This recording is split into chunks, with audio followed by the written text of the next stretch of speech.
Welcome to the Happy Saver podcast. I'm Ruth, the personal finance blogger right here in little old New Zealand. And in this podcast, I chat to a diverse bunch of people. I learn their story and I condense it down so that you can hear helpful, relatable stories from Kiwis who are sharing their experiences, their tips and point of view on personal finance here in New Zealand.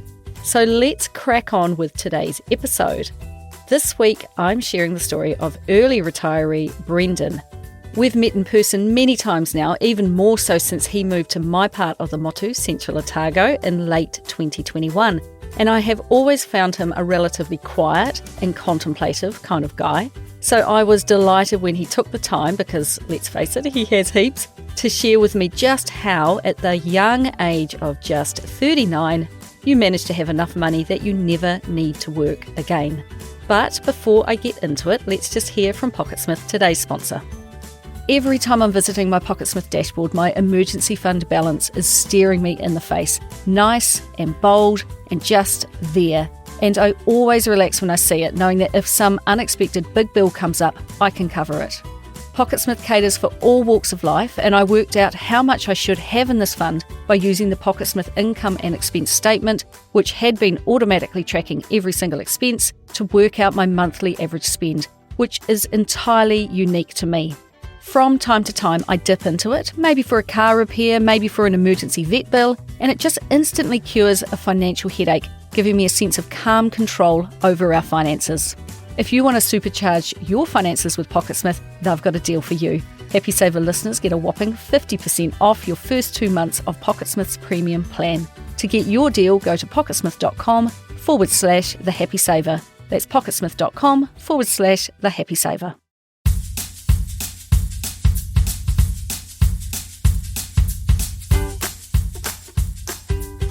As with many of the people I interview for my podcast, I got to know Brendan over email when he started asking me a few money-related questions back in 2019. And then over the years, he's visited family in Central Otago and he stopped by for a coffee a couple of times. As he has followed along with my blog, The Happy Saver, I've also followed along with his blog, which you can find at bikingpheasant.com. So that's pheasant as in the bird.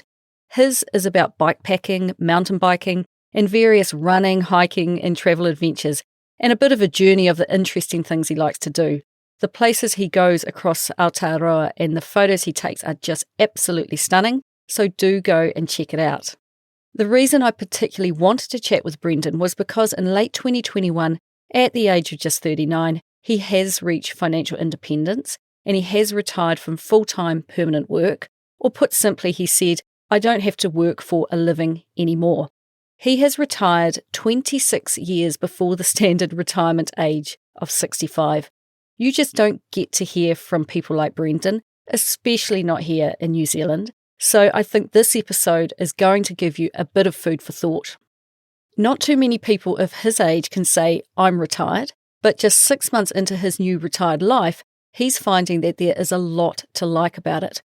So, Brendan grew up in rural Tauranga, up in the Western Bay of Plenty, and he has a younger sister who he's really close to. Growing up, he had a bit of an awareness of money. His family were not dirt poor, but nor were they affluent, but they got by, and he doesn't remember any specific advice, either good or bad, being handed out, but he does recall that his dad was, and is, a bit of a spender, but his mum has always been a saver, with a dislike of debt. This might be explained by the fact that his mum grew up in post-war London before moving with her family to Australia, and his dad grew up over here in New Zealand. He had to do household chores for a small financial reward using a tick chart to mark jobs off and getting paid at the end of the week. And from the get-go, he was a saver, putting a small portion aside in his bank. As he got older, he mowed lawns and that sort of stuff, and he remembers in high school having a $60 monthly allowance for buying clothes, for entertainment and the like. This really helped him learn to budget and learn the value of dollars earned and how far they would stretch. It taught him not to fritter money away, or there wouldn't be any left for more meaningful purchases. In his early years, which were in the 80s, the good old 80s, his parents had an orchard but ended up losing a lot of money, so his dad went back to work in the business side of the farming sector, and his mum worked as a stay-at-home mum. They rented houses for a while until his parents bought their own home when Brendan went to intermediate school. Because his mum was from overseas, they would set money aside for travel, and every few years they would take a trip back to visit family, and from those experiences, Brendan really came to love travel. Brendan was a good student, particularly when it came to math. Academically, it was easy, he said, and although he found the likes of accounting and economics really boring, still, he was really, really good at it. It's just numbers, he said. He finished school on a high, becoming Dux, saying of school that he was not the most social person, but he survived. His dad's job had him travelling all over the country, and shortly after Brendan finished school, his parents and sister moved down to North Otago, which is down in the South Island. He went his own way, heading to Massey University in Palmerston North, where he completed a 4-year Bachelor of Engineering degree. And I had to ask, how did he pay for it? Well, he took out a student loan because he said, it's just what you did. He considered it free money and he didn't think twice about it, which is pretty much the standard response I've unfortunately come to expect. As part of his degree, he had to do summer engineering work, but he didn't work during semester time, and reflecting back and knowing what he knows now, he says he would have worked a part-time job throughout university, meaning he would have come out with a much smaller student loan at the end of it. For each year of study, he took on about $9,000 of student loan debt. Half of that was fees, the remainder was course-related costs and living expenses. Plus, he used the money from his summer jobs to top up his spending over the year. Occasionally, his parents would give him some money, but that was not regular and it couldn't be budgeted for. Plus, he got a few scholarships in his first year. He was encouraged by his school to apply, and that got him a couple of grand and actually led to his first engineering-related summer job. Much like he had at home, he continued to keep an eye on his money, even as he slid into debt.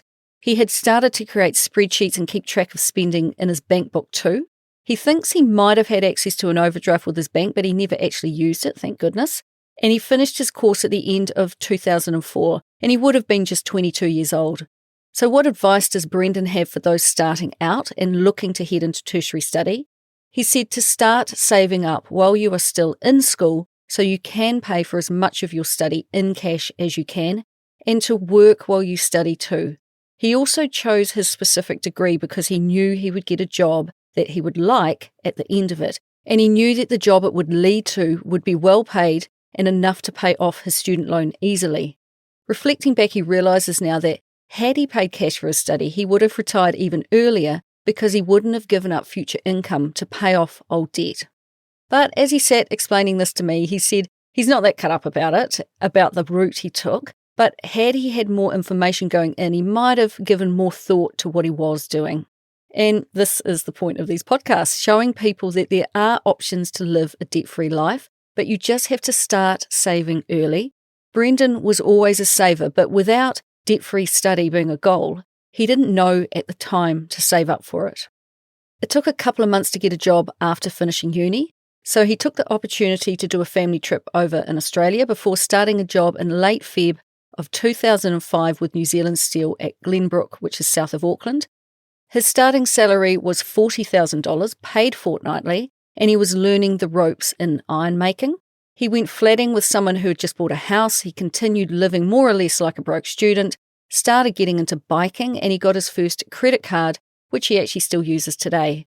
Given he said to me early in our chat that at the age of 13 he could explain how banks worked, he knew how credit cards worked too, and having used one ever since, he has never missed a payment and never paid 1 single cent in interest.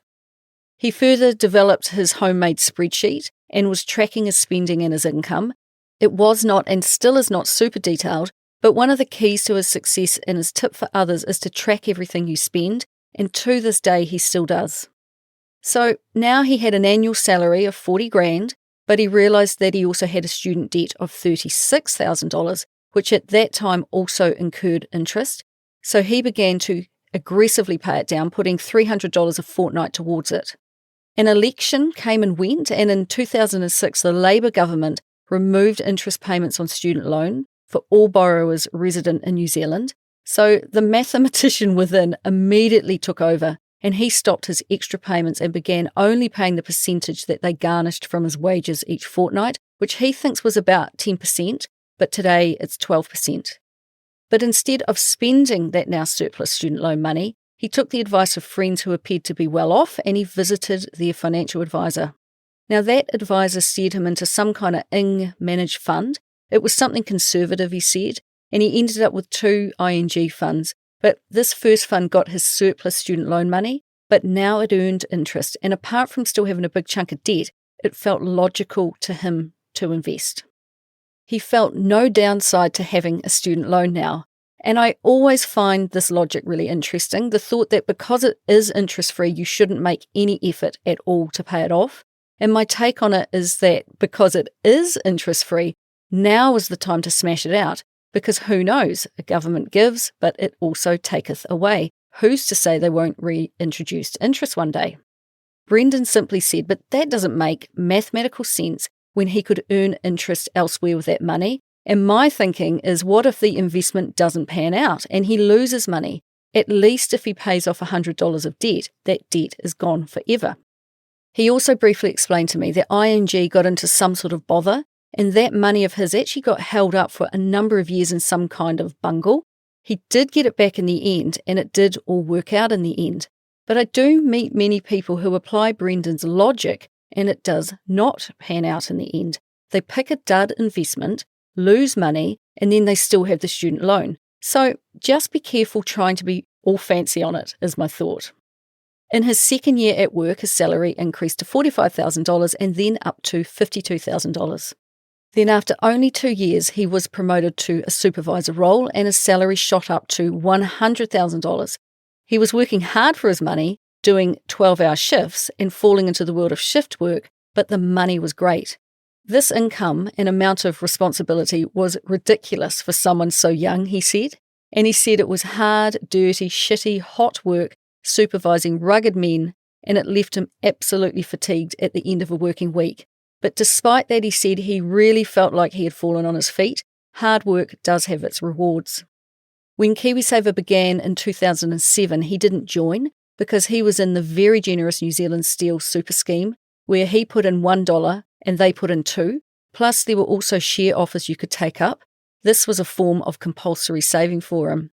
This now much higher income also meant his student loan compulsory payments went through the roof, and the upshot was that the $36,000 loan was paid off in just 4 years, yet still he lived a frugal life with his splurge being lots of mountain biking trips over New Zealand and buying a new bike to do them on.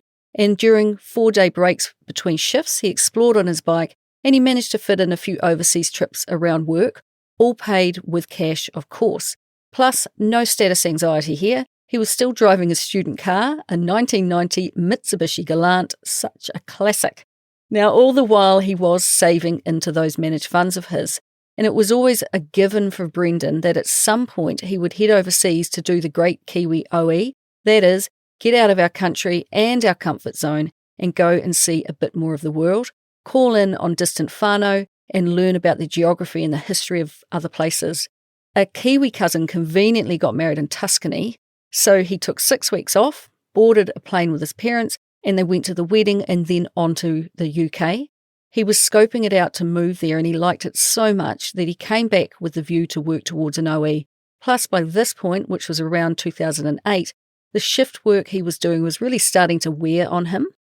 It was in around 2009, he said, that his dad had the bright idea that he and his sister, who had now finished her studies and was working in Timaru, should buy a house together. For him, it was not hard to get the money together because he had a good savings habit, plus a good income. Without much thought and certainly no financial planning, he thought this was a worthy investment and paid $20,000, which was his half of the deposit, on a 3-bedroom brick, tidy enough house in Timaru.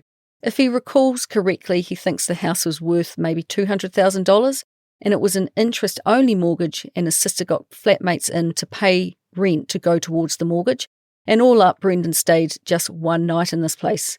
His memory of the time was basically, here's some money, I don't really care what you do here. He had no interest in playing the landlord, that kind of hassle was just not for him, and he was just helping his sister out, and he figured he was not going to lose money on the purchase.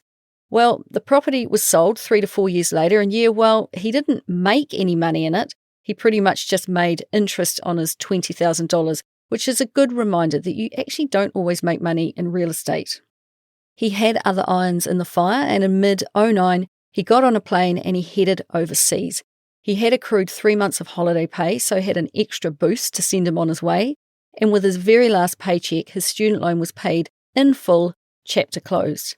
He travelled without working, just living a simple life on his savings for the next year, staying with family, seeing friends, and most importantly, seeing the sights. And into his second year, he ended up in Canada on a working holiday visa. He was skiing in winter and mountain biking in summer. He signed up with an employment agency doing things like labouring jobs, making bagels of all things, cleaning hotel rooms, and then he ended up working in a cement factory and they ended up employing him directly. He was making enough to live and save a little, no grand scheme, just a good working holiday. All the while, though, he had his spreadsheet and he kept tracking his spending, and as long as he was spending less than he was earning, he was golden. And he managed an epic biking adventure with his auntie when she came over for a visit, which I thought was pretty cool. After 2 years of travel and odd jobbing, he went back to the UK with a view to get a real job. In the south of England, he began working as a process engineer, earning about 70,000 New Zealand dollars, plus he was able to join their pension scheme. He only worked 7 hours a day, he was flatting, so had low living costs, plus he had time to travel and do bike trips. He said he had no plans, no goals. He was just enjoying being overseas and spending time with friends and family, biking, taking overseas trips from the UK. And it was on one such trip at the end of 2013 when he had shot over to do a 10-day bike tour of New England in the US, and he was on his way back home, that he realised just how much money and time he was spending flying all over the place. It was during this trip that he stumbled upon the blog called Mr. Money Mustache, and that really set him in motion for the years ahead. By now, he had been away from Aotearoa for about 4.5 years, and it hit him that he should probably be doing something a bit more focused. He was 31, still single, and doing whatever he wanted just because he could. Maybe he thought he should consider this a bit more, so he dove deep into the Mr. Money Mustache blogs. But before he could even contemplate what his new direction might be, the universe stepped in to surprise him, as it often does. His company announced they were closing the factory, which came as a bit of a shock to all involved. While workers were laid off pretty quick, he was kept on for another 6 months to decommission the plant. When his redundancy time came in mid-2014, he was handsomely rewarded, though, with an additional 6 months of pay. And it turns out that decommissioning a plant is boring work, and he had a lot of hours in the day to kill. So he used his time to devour all things personal finance, plus he learned Italian. The Mr. Money Mustache blog was started in 2011, and Brendan read author and early retiree Pete Adeni's entire back catalogue, learning all he could about the concept of FIRE, financially independent, retired early. It was a real eye-opener to learn that you don't actually have to work until you are 65. He regrets that he can't recall who put him onto it, but if he could, he would thank them profusely because they really did change the course of his life. Although he had originally thought he might remain overseas a little longer, this was the motivator to come home, and he managed to pack in a few more countries on his way back because by now he was seriously into bikepacking, which is when you carry the minimal amount of gear on your bike and head off into the hills looking for adventure. Suddenly, things started to click together, and it all made such a lot of sense, and it gave him purpose and a goal to aim for. He came back to New Zealand at the end of 2014 and he tallied up his net worth. New Zealand super from his first job, the money from the Timaru house, redundancy from his UK job, and those 2 ING managed funds still had money in them. All up, he had about $100,000 and no debt. Not too bad, he thought, for someone who had not even tried and had managed to travel and see so much of the world. He set about enacting his plan, which was pretty simple, like all the best plans should be. Get a job in the regions, buy a house, pay it off as soon as possible, then save and invest. In mid-2015, he found a job in the same field again as a process engineer in the regions, this time in Napier. And can I just give a big shout out to the regions of Aotearoa? Time and again, I've spoken with people who have left the major cities of New Zealand and they have found fulfilling careers, a better way of life, and a better housing market than some of our big cities are offering. So please don't discount moving somewhere else to get ahead. Within 6 weeks of getting to Napier, he bought a house. He was looking to find a home around the $300,000 mark, but at that time the market was just starting to kick up as people moved south from Auckland, pushing up prices, and the lower end of the market was very, very competitive. He missed out on a few, but then he found a private sale, 3-bedroom, solid house for which he paid $395,000. Of his $100,000, he used $94,000 for his deposit, and he took on a $301,000 mortgage. He did end up with a house bigger than what a single guy needed, and with a mortgage $100,000 more than he ideally wanted, but the house was in a good location and it proved to be a really good place to live. Quite soon after getting back, he also went ahead and bought his UK pension over here, timing it well with the exchange rate.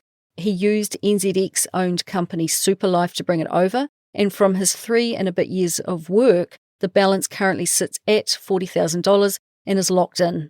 He doesn't add to it at all, he just lets it sit in a mix of 25% of New Zealand 50 and 75% overseas shares. His new salary was $102,000, and after his 3% KiwiSaver deductions and tax and what have you, his take-home pay was about $70,000 annually. He was not saving or investing anywhere else outside of his KiwiSaver, which is with simplicity in a growth fund. It was all about debt reduction as fast as possible. Now in his early 30s, he was done with flatmates by this time and he enjoyed his own company. And despite covering all the bills himself, he kept his costs down to about $20,000 a year, an amount that would make any moustachian very proud indeed. He settled into smashing out his mortgage with an achievable goal to pay it off by his 40th birthday, which was at that point just 6.5 years away. He structured his BNZ mortgage by splitting it into 3 parts and staggering the terms. Number 1, it was $151,000 on a 2-year fixed term at 4.5%. Number 2 was $100,000 on a 1-year fixed term at 4.39%. And number 3 was $50,000 on a floating offset account starting at 4.9% interest rate. His plan was to put a minimum of $3,000 a month towards his debt. At the same time, he put more into the offset account, which lowered his interest payments, and his idea was that this could act as an emergency fund if he needed it. In his first year, he managed to pay about $4,200 a month on his mortgage, or $50,400 for the year, and his intention was to stick to this plan, but as the years ticked on and he got pay increases, he actually got his payments up to about $60,000 a year. His annual saving or debt payoff rate was between 60 and 75%. Now this would get a big thumbs up from the FIRE community, as the goal is to get this percentage as high as possible, which I'm pleased to report he more or less did, always generally keeping pretty close to his goal. That's the thing about goals. When you finally have the mind to set them, you are more likely to achieve them. As each mortgage term expired, he would take the money out of the offset account and pay off a lump sum of whatever was coming up for renewal and then refix it for another 2 years. He just kept chunking on his debt and was fortunate in the fact that during this time mortgage interest rates also kept going down. When he started his mortgage, he was paying about $1,000 a month in interest, and in his mind he considered this to be his rent, but this amount quickly decreased as he aggressively paid off the principal of his loan. He knows all of this, of course, because he kept tracking his money in his spreadsheet. He showed it to me while we were chatting, and all I will say is that the beauty of a homemade spreadsheet is that it makes complete sense to the user and creator of it. It was pretty intense. It didn't surprise me that this guy who likes math, who finds that math comes quite easily to him, kind of found this debt payoff period kind of fun. He saw it as a good challenge, seeing where he could cut costs and earn more money to get him to his goal faster. He bought a second-hand road bike and cycled 16 k's to and from work for exercise and to save on fuel. He said that some of his colleagues actually thought he didn't even own a car, but he did. It was an extremely reliable 09 1.5-litre Corolla. He said it was gutless, but cheap to run, cheap to service, and it fits his bicycle. He also bought a town bike for going out to grab his shopping, meaning a month or so would go by before he even needed to fuel up his car. So what did he live on each week? Brendan said he has always been very good at just naturally adjusting spending to fit the situation. He can be very frugal, but he also spends when needed, and while he does make a budget, He's not always the best at sticking to it, but because he just doesn't have an excessive lifestyle and he had a good salary, for which he feels fortunate, he was always more than comfortable. A year into home ownership, he did start to Airbnb a spare room in his house for cycle tourists. It was a little bit of extra income and a bit of extra work, but he enjoyed meeting up with people with similar interests to himself. He had to stop this when COVID came along, but these guests helped pay for the paint for his house and for his new roof, and income from it probably totaled about $16,000 all up. Plus, his salary increased over time as well. 2021, the year he quit, was actually his highest earning year of $138,000 because he had moved into a different role and taken on more responsibility. With his newfound knowledge of early retirement, from mid-May 2018, he added a new tab to his spreadsheet and he started to track his net worth. Given that he was managing to live on just $20,000 a year, based on the premise of multiplying your annual expenses by 25, he figured he would need about $500,000 invested before he could retire. Now, let's just dwell on this $20,000 for a moment, because I don't know about you, but I don't think I would have a hope of living on that small amount. But Brendan is a single guy, and although he would not refer to himself as a minimalist, he did concur that some might. Bike touring and packing all you need to run your life for a couple of weeks on one small bike, it showed him that he didn't really need that much. He is happy to spend money on things that are useful and last, but not on decorative stuff. It just doesn't matter to him. He buys secondhand when he can and gets his enjoyment out of doing things, not buying things. When he was working and living in Napier, he might spend about $75 a month dining out. Otherwise, he eats in, either by himself or with friends. And for the last 5 years, he has consistently spent just $100 a week on food, shopping at the farmer's market, and going to the supermarket for the extras that you couldn't get at the market. Now that he's moved to Central Otago, where he doesn't have the convenience of a weekend market, he is still settling into a new grocery shopping routine, but I think you can be sure it will remain low. When I asked him what the most extravagant thing was that he had purchased for himself in the last 90 days, it was not an item he bought, it was a week-long bikepacking trip around Central Otago, Southland and Fiordland at the start of February, where they ate far better than he expected and spent fewer nights camping in the wilds than he was expecting. But back to Napier and back to his mortgage again. In a familiar story, his house started to shoot up in value, and he was pretty chuffed when his house was apparently worth $500,000. He stuck to his plan, though, to keep smashing debt.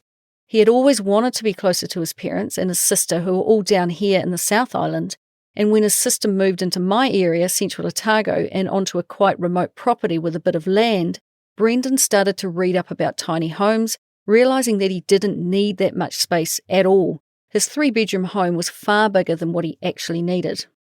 So because he could see that the math was starting to work out, he began to plan for life on the other side of financial independence, realising he wanted to split his time between Central Otago in the summer and then head overseas with his bike when it got too cold here, travelling for cheap and seeing the world.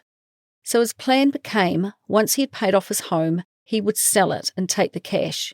He no longer needed a big house, and being unattached, he didn't need anything permanent either, nor did he want capital tied up in a house, which is the problem most people who want to retire find. His timeline to FIRE got shorter and shorter. His original thought was to get the house paid off by 40, then start investing and maybe have enough invested so that he could pull an income off it by the time he was 45. But he was not betting on his house going up in value so much, nor COVID happening and all travel stopping. During 2020, he was hard at work with about $5,000 going on his mortgage each month, but he was beginning to tire of his job. It was okay and it was a means to an end, but he was beginning to think, might not need to work much past 40 at this rate. As 2021 rolled around, he started saying out loud for the first time, I'm going to retire at 40. All the while, his house kept going up in value. But as 2020 became 2021, his year turned into a bit of a shitter, he said. He was pretty cut up when a relationship ended. He was just tolerating work. He was having trouble sleeping. We were going through lockdowns, and above all else, his energy levels were sinking lower and lower, and to top it off, his bike got stolen. There was something wrong with him. He couldn't work out why he was just so damn tired all the time, and this normally super active guy found he was running on empty. It took a bit of time to get answers, but eventually he was actually diagnosed with hemochromatosis. It's a genetic condition where basically he said your body absorbs too much iron instead of regulating it, giving you similar symptoms to if you had low iron. He said he got bore out, as in B-O-R-E, bore out. He was completely disengaged at work. It's similar to burnout. Look it up if you haven't heard of it. By this stage, when the poor guy would rather be asleep on the sofa than working, he realised he was only really staying at work to tick off that last mortgage payment. It was down to his last $8,000. But ultimately, he decided that it was just not worth putting so much pressure on his physical and mental health, and he reached a tipping point of feeling he just couldn't go to work anymore, facing another summer working inside when all he really wanted to be doing was being outside running and riding. So he resigned from his job in July and ended his short working life in late September of 2021. And I asked how it went down with his colleagues. What did he tell them? He spent his last 3 months at work with people asking him what he was going to be doing next. Taking a break was his answer. Some knew he was retiring, which I'm sure got a few people thinking, and most were shocked. But few have talked to him about it, although he does have a number of good friends he can talk money with. And here's a tip. If you have a colleague saying they are retiring at the age of 39, you should ask them this question. Can I take you out for a coffee so you can share with me a little about how you have managed this? I mean, what an opportunity to learn, and in my experience, people will willingly share. So he resigned in July 2021, put his house on the market in August, and finished up his 3-month notice period in September. His house actually went on the market the day the country went into a lockdown, so there were no open homes in the end and just a few viewings. And although he tossed up the idea of selling it privately, as he had purchased it privately, he went with an agent in the end, with the final price being $880,000. In 6 years, it had more than doubled in value, and he was now debt-free for the second time in his life. It's this that he credits as one of his biggest financial triumphs. And rightly so. He was pretty pleased with himself to have stuck to such an ambitious debt payoff strategy. He obviously realised that good luck and timing played a big part, but his systematic discipline about paying off his debt, instead of mucking around and making minimum payments while waiting for his house to go up in value, meant that he came out with a far larger chunk of cash than many others would have. He really didn't want to work anymore, and now he didn't have to. So, with the pressure off and a health diagnosis he could work with, he began the next phase of his life. Napier had been really good to him. It's a wonderful place, he said, and through those 6 years of working and that aggressive debt payoff, he didn't feel that he missed out on anything, managing lots of domestic and international travel during those years. So where does someone with over $800,000 put their money so that they can use it to live off for the next 50 years? Because for early retirees, leaving it in a bank is simply not an option. As his mortgage payoff increased, his education of what to do with money after retirement increased. It's kind of like Brendan research stuff on an as-needed basis, which is a fantastic idea so as not to overwhelm yourself. In 2021, he decided to read up about index fund investing, a way of investing in the share market without having to pick stocks. He read J.L. Collins' The Simple Path to Wealth, which is hands down one of my favourite books on this topic. And so while I'm on the topic, where did he find information, and does he have any to share? He said that Mr. Money Mustache was all he really needed to get him going. That was enough to open up his eyes to the possibilities of working towards a financial goal. He will read occasional articles for interest's sake, but things are pretty straightforward now. Now that he can tick off his money as being sorted, he's far more interested in working on learning new practical skills. He settled on putting his money in a New Zealand-administered index tracking fund. It's not an index fund, but it's a low-fee, extremely diversified fund made up of international and Australian equities, international and New Zealand fixed interest, and a little bit of cash. He didn't want me to share the exact details. He invested $750,000 in December 2021, and that is just going to sit there. He has no plans to touch it, nor is he interested in chasing money around, chopping and changing his investment mix. He just has better things to do with his time, he said. When we spoke in late March of 2022, The value had dropped down as low as $708,000, and although slightly miffed, he was completely relaxed about it going up over time. He looks at the balance just once a month when he updates his spreadsheet. He does not need to draw on this money, and it draws zero emotion out of him when he talks about it. This nonchalant attitude comes from the education he did prior to investing. He knows it will go up and down, but over time it will trend up. And put simply, if push came to shove, he can always go back to work, right? He also put $50,000 in a more conservative fund with the same company. It has a lower risk level and is invested in fewer equities because they are the more volatile part, and it has more fixed interest. He did this because he may want to use this money within the next 2 years to build a small cabin on his sister's land. When we spoke, the current value of this fund had dropped a little down to $48,200. The common advice you will hear from investment professionals is that you don't put money in the share market that you will need in the short term. His large investment is case in point. A $42,000 drop in value might come at exactly the wrong time if you're about to put an offer on a house. So Brendan has invested a smaller amount in a much more conservative fund because the highs and lows will be less due to the risk profile of the fund being lower. He might have just leaned towards just having that money in the bank, but the building of the cabin may or may not even happen, so he was prepared to take that small risk. He keeps a couple of thousand in his current account, and he pulls some over from his bank savings account if needed, and he doesn't keep a specific amount set aside as an emergency fund. He figures he has enough to call on if needed. From the sale of his property, he paid off his remaining mortgage of $8,000. He paid for the real estate agent, solicitor fees, and moving all his gear south. All up, he said that at best, once he had totted up all of his KiwiSaver, his superannuation, etc., his net worth on paper, it got to about $986,000. It's dropped back a bit from that now, but he said he honestly doesn't care. If you apply the 4% rule to just those two large investments alone, that gives him over $30,000 a year he could draw off and live on, which is more than he needs, so he is right to feel relaxed about things. So when I asked him what he would do if he were given $10,000 right now, he literally just shrugged and he says, I'd probably just put it in the bank, nothing special. He said that money is not really an issue now, and I just love this nonchalance. He wasn't being smug about it at all. He is just admitting that through a lot of hard work and a bit of luck, he has managed to solve the money puzzle for himself. Now that this is sorted, he just wants to go about living the life he wants. After 6 months of moving about, having adventures and basing himself with friends and whānau, more recently he has decided to get a place of his own, paying $250 a week for a lovely small cottage in a small Central Otago town. As I am, he is surrounded by lots of biking trails, running trails and conservation areas. He still barely uses his car, preferring to bike, and he keeps an eye on his spending as he always has. So I asked him if he was missing having a home of his own. No, he does not miss the work nor the bills associated with home ownership.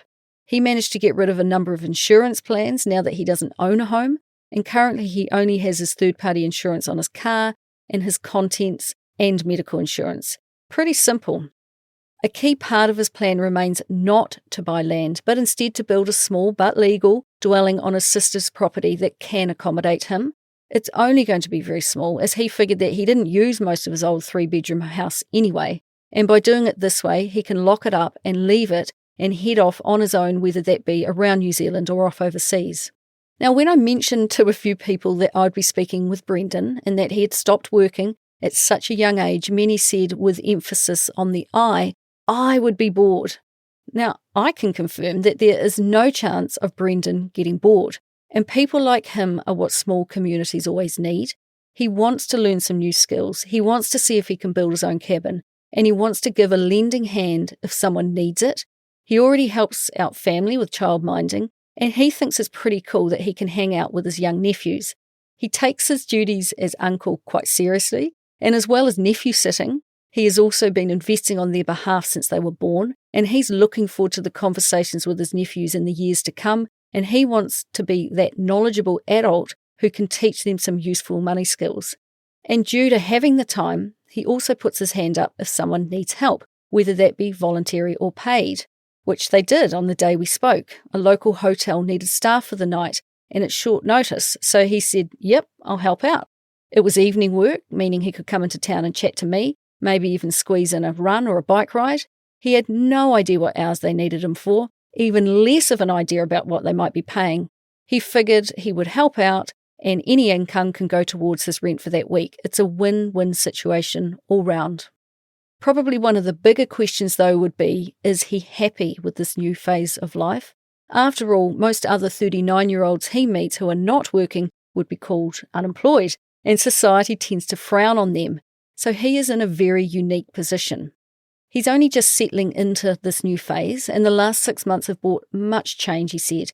Not working, trying to get his iron levels down to a normal level and get his health back, leaving his home of 6 years and all the friends, the familiarity and the routine, not having a home with his name on the title, and collectively it was quite unsettling and it didn't always bring happiness. It was both exciting and daunting, he said.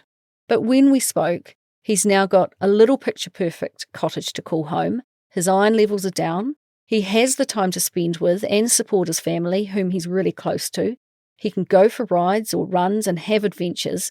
So the answer was yes, he thinks this is bringing him happiness. All in all, it's pretty good, he said. Although doing so well out of his house sale was a triumph for sure, probably the more rewarding personal win was reaching financial independence in just 6 short years, given that he originally thought it would take quite a bit longer. So what advice would he have for you and I then? His regret is the same as most I speak with. He wished he had known this stuff in his 20s. He said that he didn't do an awful job in his 20s, but it would have been good to know this because given he was good at saving anyway, it could have made him more focused and given him a monetary goal to aim for, instead of ambling along as he did. So, if Brendan could retain all of the knowledge he has now regarding money, and he could go back to his 15-year-old self and start all over again, what would he do, whether it be the same or something different? It would be different, he said, and he guessed it comes down to setting more goals and working towards them, because he has found out just what he can achieve by doing so. Having goals in mind would have accelerated his savings rate, and he probably would have worked more in part-time jobs throughout university, had a much smaller student loan, bought and paid off a house earlier and then travelled, rather than paying off a student loan, then travelling and inadvertently having a 25% house deposit when he returned to New Zealand. But it's not a big regret. Being a natural saver set him up well, and he still got to travel a fair bit and continue to have adventures and spend time with his friends and family. So his advice to others is, as well as always spending less than you earn, and please do stop buying so much stuff, it's also worth taking the time to sit down and set yourself some goals and then work out what you can do to get there. Do you need to cut your expenses and start to live on a budget you have created and earn more money perhaps? And the biggie is no consumer debt. Avoid it like it's COVID. He has never had any consumer debt and he sees it as a big waste of money. He said to just live simply. There's far less to worry about and it frees up much more time and money. Now, before I wrap up, I just have another quick message from Pocketsmith, today's sponsor. If you want to supercharge your finances with Pocketsmith, they've got a deal for you. Happy Saver listeners get a whopping 50% off your first 2 months of Pocketsmith's premium plan. To get your deal, go to pocketsmith.com/thehappysaver. That's pocketsmith.com/thehappysaver. Considering that back in 2021, Brendan had a weird medical condition he was trying to get his head around, a recent breakup, and stress weighing him down from overwork, meaning he was struggling to sleep, when I asked him the question of what keeps him up at night in regards to money, he simply said, nothing.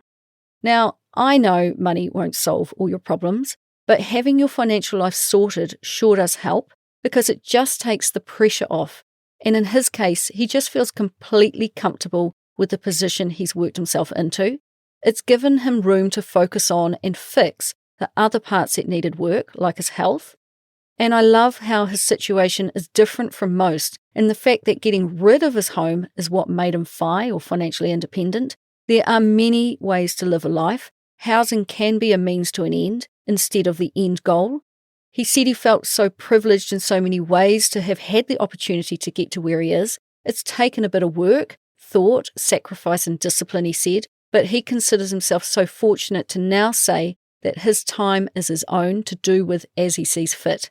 He did want to acknowledge that with no family to support, it might have been easier to achieve his goals, but I don't want anyone listening to this to think that because they are in a relationship or they have tamariki, that they can't do it too. The point with Brendan is that upon taking on new information about fire, he just decided that this was for him and he was going to do it. And he did. There is no reason at all that couples and those with kids can't do this too. You just have to decide that this is what you want and be prepared to chase it. So thanks so much for chatting to me, Brendan. He wondered how I would manage to make our chat interesting. I didn't doubt for a moment that it would be anything but inspiring to others. And I'm stoked that he has washed up in my part of the world. It's really motivating for me to see someone living out what Johnny, myself, and our daughter are also trying to achieve. It takes it from the theory that you read about in books and blogs, which are often US-based, and it puts it into practice right here in little old Aotearoa. So that's all from me this week, and if you want to get in touch, you can find me at thehappysaver.com, and I would love it if you could leave me a rating and review wherever you listen to podcasts, and please do share it with your friends. It is the best way that people can learn about the podcast, and I would love it if you would talk more about money with your own friends and whānau and help me continue to help others be better with money. So until next time, happy saving.